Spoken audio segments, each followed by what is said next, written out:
करायचा।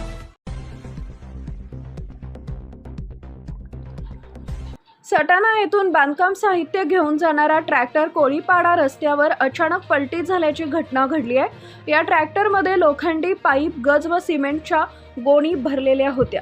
ट्रॅक्टर पलटी झाल्यानं काही काळ परिसरात गोंधळाचं वातावरण निर्माण झाले। मिळालेल्या माहितीनुसार सटाणा येथूनच बांधकाम साहित्य घेऊन जात असताना कोळीपाडा रस्त्यावर नियंत्रण सुटल्यानं ट्रॅक्टर रस्त्यावर पलटी झाला। पलटी होताच ट्रॅक्टर ट्रॉलीमधील लोखंडी पाईप, गज व सिमेंट रस्त्यावर विखुरले गेले।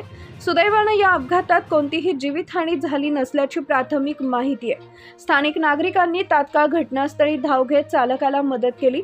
दरम्यान ट्रॅक्टर पलटी झाल्यामुळे काही वेळ कोळीपाडा रस्त्यावर वाहतूक विस्कळीत झाली होती। नंतर स्थानिकांच्या मदतीनं व अन्य वाहनांच्या सहाय्यानं ट्रॅक्टर सरळ करण्याचे प्रयत्न सुरू आहेत व रस्त्यावर पडलेले साहित्य बाजूला करून वाहतूक सुरळीत करण्यात येत आहे। या घटनेमुळे बांधकाम साहित्य वाहतूक करताना वाहनांवर योग्य नियंत्रण व सुरक्षिततेच्या उपाययोजना आवश्यक असल्याचं पुन्हा एकदा अधोरेखित झालंय।